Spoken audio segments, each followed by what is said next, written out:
السلام علیکم ورحمۃ اللہ وبرکاتہ۔ ان الحمد للہ نحمده ونستعینه ونستغفره ونعوذ باللہ من شرور انفسنا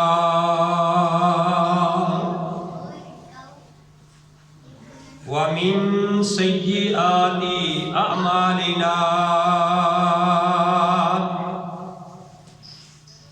من يهده الله فلا مضل له ومن يضلل فلا هادي له واشهد ان لا اله الا الله وحده لا شريك له واشهد ان محمدا عبده ورسوله یا ایھا الذین آمنوا اتقوا اللہ حق تقاتہ ولا تموتن الا وانتم مسلمون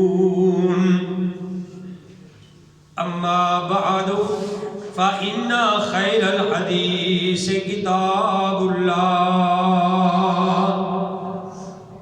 وخیر الحدی حدی محمد صلی اللہ علیہ وآلہ وسلم وشر الامور محدثاتها وکل محدثۃ بدعہ وکل بدعۃ ضلالہ وکل ضلالۃ فی النار۔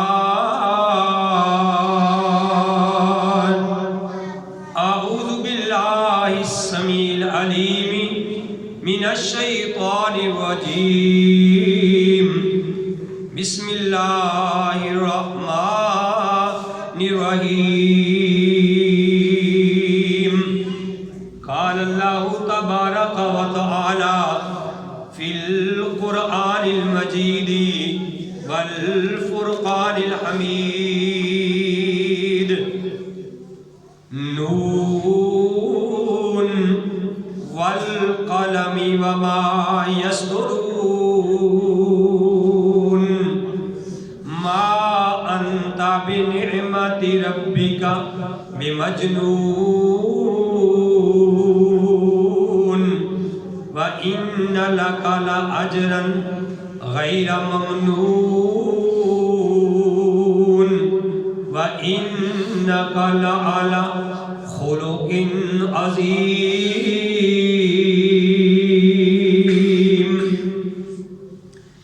اور قسم ہے قلم کی اور جو وہ لکھتے ہیں، اے نبی نہیں تو اللہ کی رحمت سے دیوانہ، بے شک تیرے لیے اجر ہے نہ ختم ہونے والا، اور بے شک تیرا اخلاق سب سے بلند ہے۔ کفر کی ظلمتیں جس نے مٹائی، دین کی دولت جس نے لٹائی، لہرایا توحید کا پرچم صلی اللہ علیہ وسلم، وہم کی ہر زنجیر کو توڑا،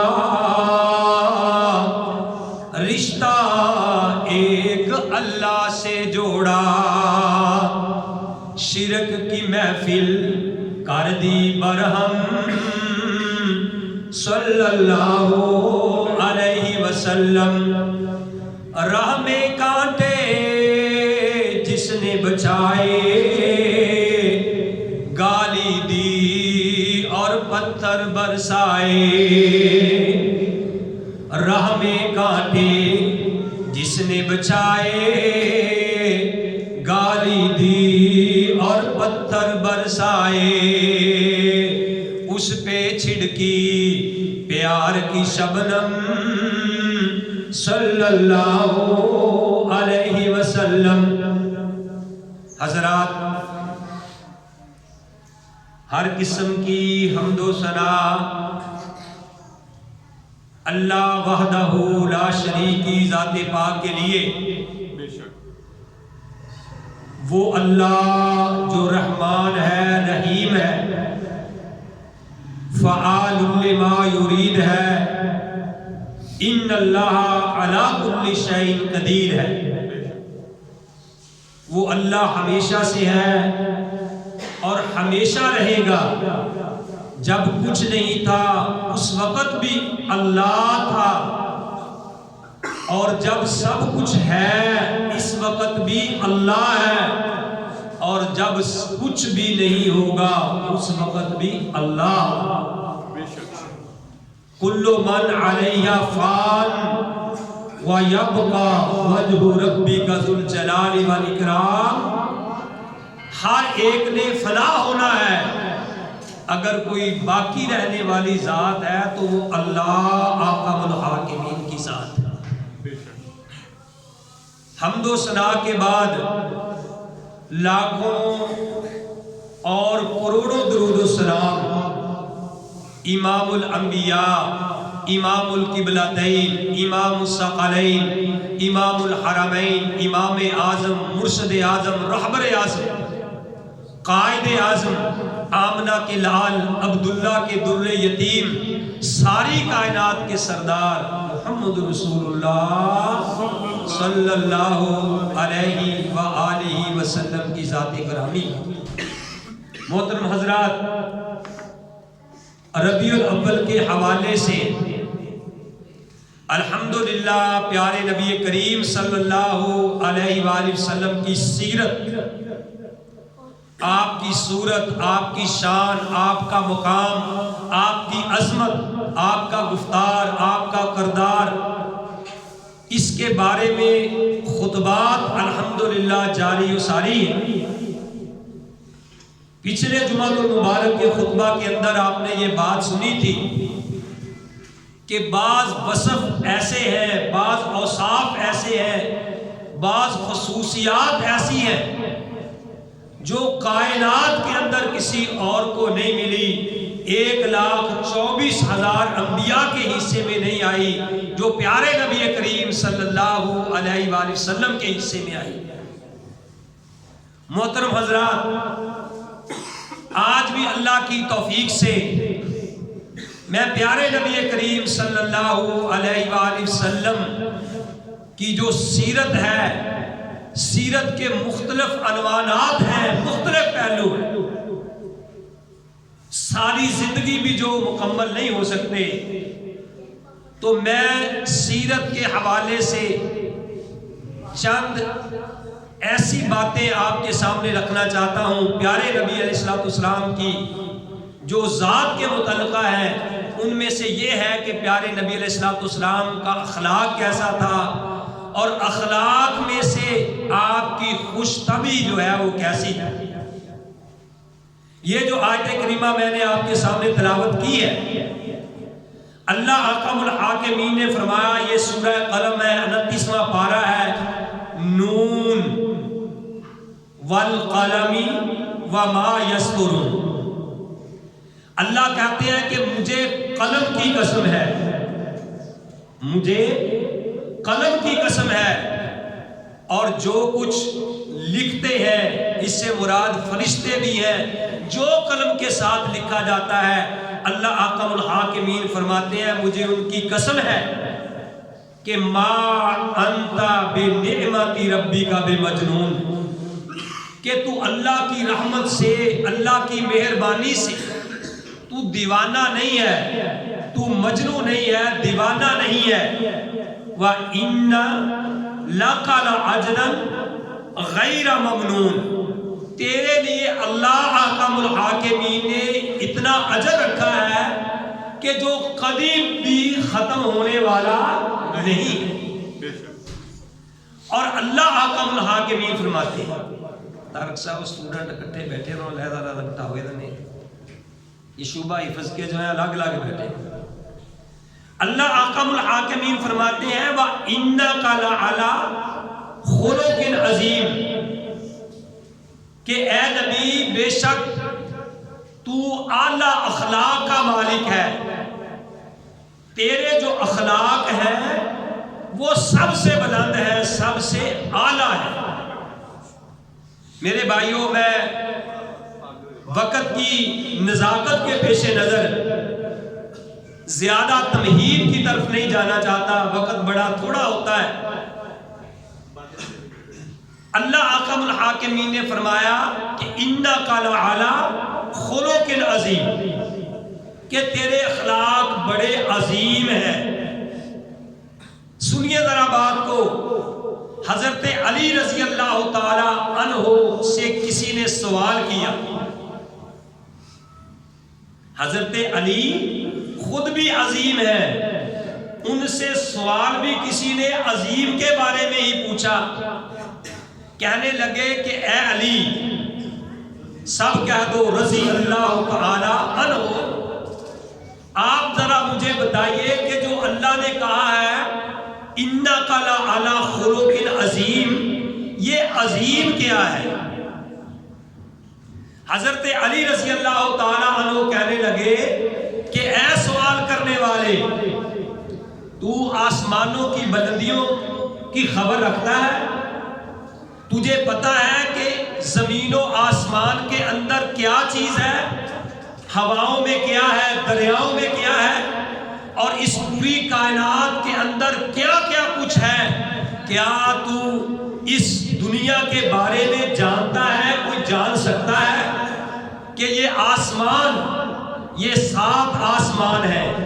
اللہ احکم الحاکمین فرماتے ہیں الذی خلق الموت والحیات لیبلوکم ایکم احسن عملا، الذی خلق 7 سماوات طباقا، کہ اللہ نے 7 آسمان طے بتا بنائے ہیں۔ میرے بھائیوں ذرا غور کیجئے کہ ایک آسمان ہے جو ہمیں نظر آ رہا ہے، جو یہاں سے کروڑوں اربوں میل دور ہے، خربوں میل دور ہے، اور اتنا ہی آسمان اس کے ایک اوپر ہے، اور وہ بھی خربوں میل اس سے اوپر ہے۔ اسی طرح خلا ہے، ایسے سٹیپ بائی سٹیپ 7 آسمان ہے۔ پھر آسمانوں کے اوپر ایک دریا ہے، دریا کے اوپر اللہ کی کرسی ہے، کرسی کے اوپر اللہ کا عرش ہے، اور اللہ اپنے عرش کے اوپر ہے۔ سبحان اللہ۔ تو کہنے لگے کہ کیا کوئی اس کا حساب و کتاب لگا سکتا ہے؟ کہنے لگے جی کوئی بھی بندہ دنیا کی وسعت کا حساب و کتاب نہیں لگا سکتا کہ دنیا کتنی ہے، بارش کا پانی کتنا ہے، سمندروں کے اندر کیا ہے، ہواؤں میں کیا اڑ رہا ہے، خلاؤں میں کیا ہے، فرشتے کتنے ہیں، کوئی حساب و کتاب نہیں لگا سکتا۔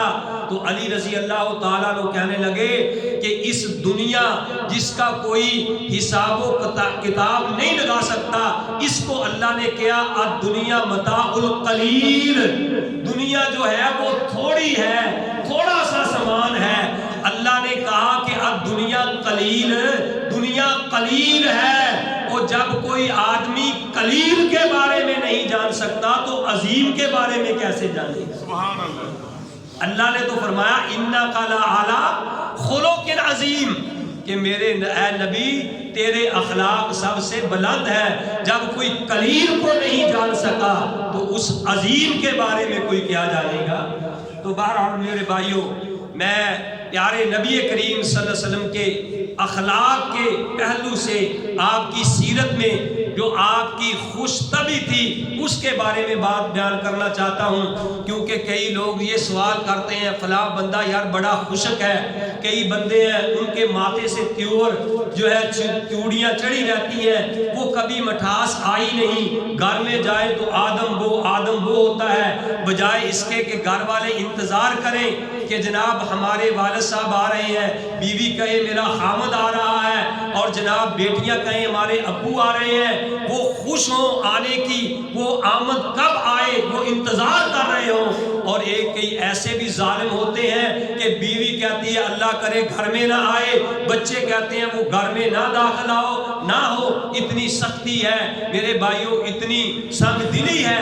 لیکن میں قربان جاؤں، پیارے نبی کریم صلی اللہ علیہ وسلم جس جگہ پہ سخت بات ہوتی تھی اللہ کے دین کے بارے میں، وہاں نرمی نہیں تھی، بات سچی کرتے تھے لیکن کھری کرتے تھے، سچی کرتے تھے، اس میں کوئی ملاوٹ نہیں کرتے تھے، لیکن پیار کے ساتھ محبت کے ساتھ دعوت دیتے تھے، اپنی دعوت میں کوئی ترمیم نہیں تھی میرے بھائیوں دین کے معاملے میں۔ تو اسی طرح پیارے نبی علیہ الصلوۃ والسلام مسکراتے بھی تھے، آپ ہنستے بھی تھے، آپ اپنے ساتھیوں سے مذاق بھی کر لیا کرتے تھے، جو اخلاق سے گرا ہوا نہیں ہوتا۔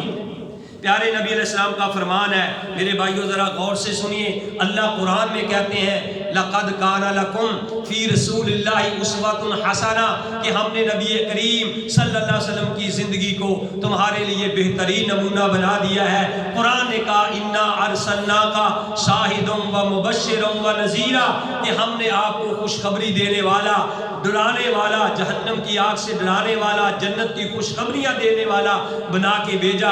پیارے نبی علیہ الصلوۃ والسلام نے فرمایا بشروا ولا تنفروا، لوگوں کو خوشخبریاں سناؤ، دین سے متنفر نہ کرو۔ پیارے نبی علیہ السلام نے فرمایا یسروا ولا تعسروا، آسانیاں پیدا کرو، تنگیاں پیدا کرنے والے نہ بنو۔ تو بھائیوں میں یہ بتا رہا تھا، پیارے نبی کا فرمان ہے کہ جو بندے کو جنت میں لے جانے والی چیز ہے اس میں سے آپ نے یہ بھی فرمایا کہ موجب الجنہ، کہ جس سے جنت واجب ہو جاتی ہے، جو بندے وہ چیز جو بندے کو جنت میں لے جاتی ہے وہ کیا ہے؟ آپ نے فرمایا اطعام الطعام، غربا کو، مساکین کو کھانا کھلانا، غربا کو، مساکین کو کھانا کھلانا، دین کے طلباء کو کھانا کھلانا، دین کے دائیوں کو کھانا کھلانا، اور میرے بھائیوں اللہ کے نیک بندوں کو کھانا کھلانا۔ فرمایا کسی کو کھانا کھلانا یہ بھی جنت میں لے جانے کا سبب بنتا ہے۔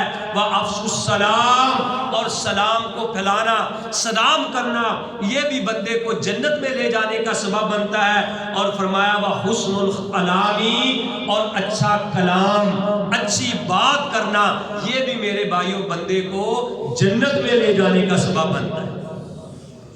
بندے سے کوئی اور نہ ہو سکے، اگر کوئی فقیر سائل آ کے آپ سے سوال کرتا ہے، اگر آپ اس کو کچھ دے نہیں سکتے تو میرے بھائیوں پیار سے، محبت سے مسکرا کے اس کو جواب دے دینا، اس کا بھی آپ کو اجر مل جائے گا، یہ بھی آپ کے صدقے میں شامل ہو جائے گا۔ اگر کوئی اور کچھ نہیں کر سکتا کم از کم مسکرا کے تو اس کے ساتھ بول سکتا ہے۔ تو میرے بھائیوں پیارے نبی علیہ الصلوۃ والسلام کے پاس ایک صحابی آئے، کہنے لگا یا رسول اللہ صلی اللہ علیہ وسلم سب کو سواریاں مل گئی ہیں، سب کو اونٹ دیے گئے ہیں، اللہ کے رسول مجھے بھی ایک اونٹ چاہیے سواری کے لیے۔ پیارے نبی علیہ الصلوۃ والسلام نے فرمایا کہ بھئی نہیں، تجھے اونٹ کا بچہ ملے گا۔ اس نے کہا نہیں یا رسول اللہ سب کو اونٹ دیے ہیں، میں بچہ لے کے کیا کروں گا، میں نے تو سواری کے لیے لینا ہے۔ فرمایا نہیں، تجھے اونٹ کا بچہ دیا جائے گا۔ جب وہ بار بار اصرار کر رہا تھا پیارے نبی علیہ السلام مسکرائے، اِنَّكَ لَعَلَىٰ خُلُقٍ عَظِيمٍ، آپ مسکرائے۔ آپ نے فرمایا کہ یہ جو آپ نے جب اس کو دیا تو وہ پورا اونٹ تھا، وہ اونٹ پورا تھا، مکمل اونٹ تھا۔ تو اس نے کہا یا رسول اللہ آپ نے تو کہا تھا کہ اونٹ کا بچہ دینا ہے، آپ نے تو مجھے اچھا بھلا اونٹ دیا۔ آپ نے فرمایا کہ یہ بھی تو اونٹ کا ہی بچہ ہے، یہ بھی تو اونٹ کا ہی بچہ ہے نا، یعنی آپ نے مسکرا بھی آپ دیے، مذاق بھی کر دیا، لیکن ایسا مذاق کہ جو اخلاق سے گرا ہوا نہیں تھا۔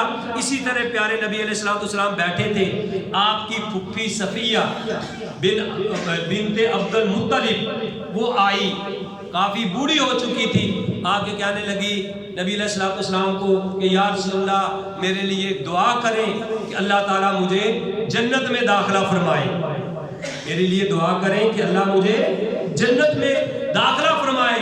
نبی علیہ السلام نے بوڑھے تو جنت میں نہیں جائیں گے، بوڑھے جنت میں نہیں جائیں گے۔ تو اس نے رونا شروع کر دیا، کہ اللہ کے نبی کہہ رہے ہیں کہ بوڑھے جنت میں نہیں جائیں گے۔ جب رونا شروع کر دیا تو پیارے نبی علیہ السلام مسکرائے، کہنے لگے پھوپھی آپ نے اللہ کا قرآن نہیں پڑھا؟ اللہ قرآن میں کہتے ہیں اِنَّا أَنشَأْنَاهُنَّ إِنشَاءً فَجَعَلْنَاهُنَّ أَبْكَارًا، کہ ہم سب کو جوان کر کے جنت میں لے کے جائیں گے، بوڑھا جنت میں نہیں جائیں گے۔ تو وہ جو رو رہی تھی وہ مسکرا پڑی اور اس آیت کی مصداق بن گئی کہ اِنَّكَ لَعَلَىٰ خُلُقٍ عَظِيمٍ۔ تو اسی طرح میرے بھائیوں، پیارے نبی علیہ السلام کی خوش کلامی کے ہی بارے میں ایک عورت آئی، وہ اپنے خامد کی آگے نا کوئی تعریفیں کرنے لگی، خامد کے بارے میں کوئی بات کرنے لگی۔ تو نبی علیہ السلام نے فرمایا اس کو، اچھا وہی ہے نا تیرا خامد جس کی آنکھ میں سفیدی ہے؟ کہنے لگی نہیں نہیں یا رسول اللہ میرا خامد چنگا بھلا ہے، ٹھیک ہے نا۔ نبی علیہ السلام مسکرائے، آپ نے فرمایا کہ ہر آدمی کی آنکھ میں سفیدی نہیں ہوتی، یعنی آپ نے مذاق بھی کیا اور تھا بھی سچ پہ مبنی۔ نبی علیہ السلام نے کہا کہ آپ کو پتہ نہیں کہ ہر آدمی کی جو آنکھ ہے اس میں سفیدی ہوتی ہے؟ تو پھر وہ بات کو سمجھ گئی کہ پیارے نبی علیہ السلام نے اس طریقے سے مذاق کیا ہے۔ تو اسی طرح میرے بھائیوں، نبی علیہ السلام کے پاس ایک آدمی آیا، آ کے کہنے لگا، نبی علیہ السلام نے فرمایا کہ تمہارے ماموں کی بہن تمہاری کیا لگتی ہے؟ تھاڈے مامے دی بہن تھاڈی کی لگتی ہے؟ وہ سار اس نے دکھا دیا تعجب کے ساتھ۔ آپ نے اس کو فرمایا اوے تو اپنی ماں کو بھول گیا ہے، تو اپنی ماں کو بھول گیا ہے، وہ تیری پھر کیا لگی؟ تیری ماں ہی لگی، ٹھیک ہے نا۔ تمہارے ماموں کی بہن تمہاری کیا لگی؟ ماں ہی لگی۔ تو وہ مسکرا پڑا۔ حضرت علی رضی اللہ تعالیٰ عنہ ایک بار گئے، مسجد میں لیٹے ہوئے تھے، پیارے نبی علیہ السلام نے دیکھا کہ علی مسجد میں لیٹے ہوئے ہیں، یعنی اس وقت ایسے قلین تو بچھے نہیں تھے، اس طریقے سے فرش تو نہیں تھے، ایسی مٹی پہ جا کے لیٹ گئے۔ نبی علیہ السلام نے حضرت علی کے اوپر ہاتھ پھیرا، فرمایا قم یا ابا تراب، اے مٹی والے، اے مٹی کے باپ اٹھ کھڑا ہو۔ یعنی مٹی لگی تھی تو آپ نے مذاق میں کہہ دیا قم یا ابا تراب، اے ابو تراب یعنی مٹی کے باپ، مٹی والے اٹھ۔ تو حضرت علی رضی اللہ تعالیٰ عنہ کو یہ اتنا پسند آیا لقب کہ آپ پھر یہی کہلانا ہی پسند کرتے تھے کہ ابو تراب۔ حضرت علی رضی اللہ تعالیٰ عنہ کا یہ لقب تھا۔ تو میرے بھائیوں، میں یہ بتا رہا تھا کہ ہمیں بھی اگر کسی مجلس میں جائیں، کسی محفل میں جائیں، کسی کے مہمان جائیں، تو ہمیں بھی وہاں اتنی خوشکی نہیں دکھانی چاہیے کہ جو بندہ دوسرا متنفر ہی ہو جائے کہ دیکھو جی آیا سیگا کہ کنے غصے چایا سی۔ نہیں میرے بھائیوں، مسکرانا یہ بھی پیارے نبی علیہ السلام کی سنت ہے۔ ایسا مذاق کرنا جو اخلاق سے گرا ہوا نہ ہو، جو اخلاق سے گرا ہوا نہ ہو۔ اتنا بھی کسی کے ساتھ مذاق نہ کرو کہ اس کی بے عزتی بیچارے کی ہو جائے۔ اب دیکھو نا، ہم ہنڈیا میں نمک ڈالتے ہیں، اب نمک کے بغیر جو ہے وہ ہنڈیا بیکار ہے، ذائقہ اچھا نہیں لگتا، ٹھیک ہے نا۔ نمک کی کتنی اہمیت ہے کہ نمک کے بغیر ذائقہ اچھا نہیں لگتا۔ جیسا کہ کسی بادشاہ نے اپنی بیٹی کو پوچھا تھا کہ تجھے مجھ سے کتنی محبت ہے؟ اس نے کہا کہ مجھے آپ سے نمک جتنی محبت ہے۔ یا مطلب کہ نمک کے بغیر تو کھانا بیکار ہے، تو مجھے آپ سے اتنی محبت ہے کہ آپ کے بغیر ہم بیکار ہیں۔ تو میرے بھائیوں، اتنا مذاق نہ کرو جو اخلاق سے گرا ہوا ہو، اس میں کسی کی یعنی ہتک ہو جائے، یعنی کسی کی بے عزتی ہو جائے، ایسی یعنی نہ ہو کہ اس کی توہین ہو جائے۔ ویسے اگر ہم آپس کے اندر بیٹھ کے خوش مذاق کے ساتھ کریں تو یہ بھی میرے بھائیوں صدقہ بن جاتا ہے۔ بھائیوں سے گزارش ہے، گھر بھی جائیں تو گھر جا کے کہیں السلام علیکم ورحمۃ اللہ وبرکاتہ۔ میں نے کتاب کا مطالعہ کرتے ہوئے پڑھا ہے کہ جو اپنے گھر میں جا کے السلام علیکم ورحمۃ اللہ کہتا ہے اور پھر ساتھ مل کے سارے کھانا کھاتے ہیں، اللہ احکم الحاکمین اس گھر میں کھانے کی کمی نہیں آنے دیتے، اللہ اس میں برکتیں عطا کر دیتے ہیں۔ تو میرے بھائیوں، سنت سمجھ کے گھر میں جائیں، کہیں جا کے السلام علیکم ورحمۃ اللہ وبرکاتہ۔ اگر اتنا نہیں کہہ سکتے تو کم از کم یہ تو کہہ دیں السلام علیکم، اتنا کہو۔ تو بھائیوں، میں یہ بتا رہا تھا کہ نبی کریم صلی اللہ علیہ وسلم کی جو سیرت ہے، لَقَدْ كَانَ لَكُمْ فِي رَسُولِ اللَّهِ أُسْوَةٌ حَسَنَةٌ، نبی علیہ السلام کی زندگی میں تمہارے لیے بہترین نمونہ ہے۔ نبی علیہ السلام نے اپنے اخلاق سے میرے بھائیوں یہ سارے کام کیے، تو اسی لیے پوری دنیا میں آج پیارے نبی علیہ السلام کا چرچا ہو رہا ہے۔ اللہ نے قرآن میں کہہ دیا کہ اِنَّكَ لَعَلَىٰ خُلُقٍ عَظِيمٍ، کہ اے نبی تیرے اخلاق بہت بلند ہیں۔ اللہ احکم الحاکمین سے دعا ہے کہ اللہ تعالی ہم سب کو صحیح معنوں میں کتاب و سنت پہ عمل کرنے کی توفیق نصیب فرمائے۔ وَمَا عَلَيَّ إِلَّا الْبَلَاغُ الْمُبِينُ۔